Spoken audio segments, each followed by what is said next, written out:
Good day and welcome back to another DB Legends video. In this video we're going to talk about the Tournament of Power and basically cover everything you need to know about the Tournament of Power and how you can improve your performance in the Tournament of Power. So Tournament of Power is a passive game mode, meaning it is not a game mode that players play actively. You design your team and then strategically navigate your way through the map. As you navigate your way through, you'll engage in battles. Each battle you win will increase your score. As you increase your score, and eventually once you get to the end, you will receive rewards based on how you do at the end of the season. It's as simple as that. Now, there are a few extra things we can know. But firstly, let's just cover Tournament of Power basics. So there are missions. So there's always an incentive to doing it. Every time you move a space, you'll get some rare medals and a little bit of chrono crystals. In terms of end of season rewards, you can actually get quite a few in terms of your season ranking. You can get a lot of points based on your score, or you can get a lot of chrono crystals based on your score, and you get chrono crystals based on your league ranking. So if you take a look at the rewards for the season, how it works is pretty simple. You can see your rank, etc., etc. Now, overall in the season, you will get season rewards based on your battle score, and then you will get your biggest rewards based on your league ranking. Your ranking will be based on how you do compared to other players within the Tournament of Power game mode. There are also boost characters, but we'll talk about those a little bit later, as they can potentially improve your score, but we'll talk about that in the team building section. So the incentives are quite cool for Tournament of Power. Now, how does Tournament of Power actually work? Well, as I said, you will get a stamina point or a BP point every single couple hours. With those points, you can elect to move on your map. Combat zones have a ranking based on how hard they are, from 1, 2, 3, 4, and 5 levels of difficulty. And there are some special plates. There are reformation plates, which allow you to change your team by switching out your bench units for active units. There are health plates that allow you to heal your team. And there are special boss plates, which are rows of plates that you basically have to mandatorily advance through.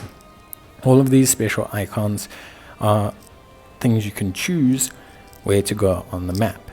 Generally speaking, if you're looking to maximize your score, you want to take on harder difficulty fights, especially 4 and 5 star fights, which you can only access as you take on higher league rankings. Heal plates are useful if you're just looking to heal your team. Reformation plates will allow you to heal your team a little bit, but generally are used to swap in bench units. Your units will carry their health from plate to plate, and your units will also carry their special gauge, which is a gauge they have, which will enable special abilities between plates as well. Reforming your team will redistribute out the special gauge between all of your characters, as you can see from this example here. Special move gauge is something that's carried from plate to plate, as well as health. Health gets a little bit restored after each battle, so if you win, you do get a little bit of health back. In terms of team formation, there are a couple of things you need to know. Firstly, your characters have Tournament of Power Z abilities very similar to their standard Z abilities, so building a team where they all boost each other is very important. Zenkai units also have Z abilities that boost each other as well. Generally, these are all the same as your standard abilities. However, units' performance and abilities are very different to their standard counterparts.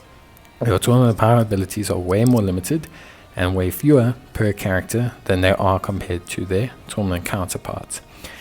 Units will have different actions compared to their normal selves, and generally speaking, those units can function similarly but not exactly the same as they would.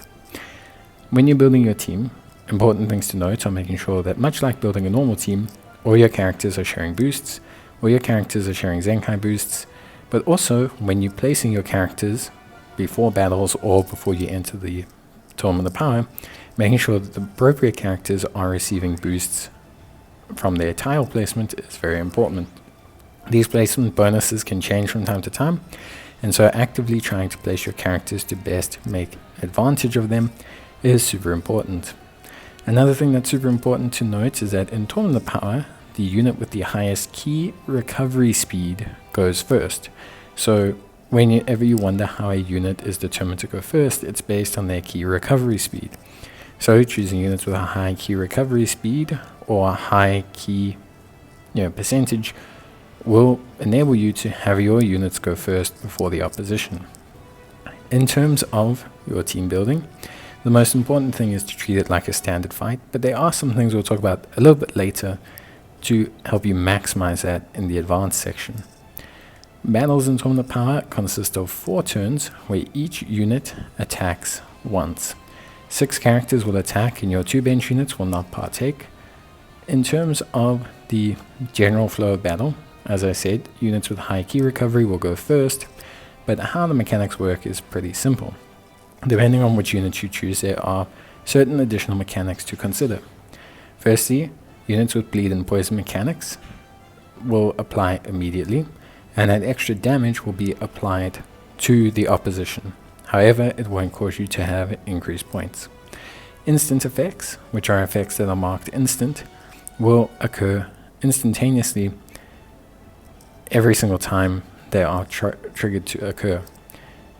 Bleed and poison effects will take effect on the first turn and will apply to the second, third, and fourth turn. And then special actions that occur with the abilities of some of your characters count as attacks, but they can't be defended or nullified. So nullification doesn't really exist in Tournament of Power outside of having characters that can do cover change. Cover change is something that exists, but characters can only cover change certain tiles based on their location. For example, when you look at a unit, and we'll look at it later, they will tell you which tiles their abilities affect. So what this means is when you're placing your units, let's say for example you have SS4 Goku, and you want to use his cover change ability that he has as a Tournament of Power unit. If you place him in the middle, in between all of your units, he will be able to cover change all of them. However, if you were to place him, for example, in the top right hand corner, his effects would not take place. So this is something that's super important to note. Your battle score is based entirely on how you do in the fight. So if you clear higher difficulty fights, you get a higher battle score. If you clear fights dishing out a lot of damage or knocking out all of the opposition, you will get maximum points. You also get additional points based on how many of your units survived. Generally speaking, taking out the opposition quickly and painlessly, whilst also giving yourself as many units to survive, is how you're going to obviously get success. Something that's also super important to note is that if you lose, you will receive a loss penalty. The loss penalty will set you back 2 spaces from within your position. So what this means is not only do you lose points, but you'll also start further behind, meaning if you lose too many times, you won't be able to complete the Tournament of Power, and this will reduce your overall possible pointage. When building your team, it's also important to note that there is equipment you can use, and we'll talk about where you can locate that equipment later on. The equipment is very basic and generic, but having a couple copies of it just to help out your Tournament of Power team is not something you shouldn't consider. It will give them a boost in damage and be something that is very useful. You do not have to watch the battles every single time. It is a auto mode is available, and auto mode we'll talk about now, but it does allow you to skip the fight. You can also manually choose to skip if you select the fight and just tick the option skip straight to results. You won't have to watch. So that was obviously a victory. Great, you can see we got 900,000 points. Not too bad. Now, auto mode is something that's available if you have more than 1 point, and you can use auto mode, but the thing with auto mode is it will choose a path and you don't have control over that. So if you're looking to maximize points or efficiency, you may want to choose your path more so than auto battling. Although auto battling is more than fine for people who don't want to participate in the game mode that much. As I mentioned, let's talk a little bit about characters and understanding some of the more advanced mechanics of Tournament of Power. Now, Tournament of Power has its own art system, ability system, and status system, but it's at a very, very basic level comparative to the actual game. The abilities are all greatly reduced for every character. Characters generally only have abilities like ki up, health up, and certain cover change actions and things like guaranteeing they'll fire a special move. You can see which tiles are affected when you click on abilities for your characters. Arts may have certain special effects, but they're also very limited. As mentioned earlier, if you cause a bleed effect, for example, attacks that you do later on will dish out more damage, but it doesn't necessarily mean that you're going to do that much more damage. When designing your team, it is very important to consider Z-boost, Zenkai boosts, but also to consider what these characters are doing. For example, if I take a character that has a cover change mechanic, but I stick them in tiles where that cover change mechanic cannot be effectively utilized to save any other characters, then I am basically losing out on the advantage of that ability. If, for example, I have a character that will increase or restore health at the end of every turn or at the end of every battle for the rest of my team, it'll be based on the tiles. So when I'm placing my units, it's very important that I consider ability placement. Most times a lot of players don't consider this. This will be your first big change up and will dramatically improve how your team does in Tournament of Power. It's also very important to understand that your characters will only use 3 different types of attacks. So they will only use their basic strike attack, they will only use their blue attack, and they'll only use a blast attack. Special cards and that don't necessarily take effect, so it's something to consider. On top of that as well, when you are looking at building your team, consider bringing units that have high friendship rankings.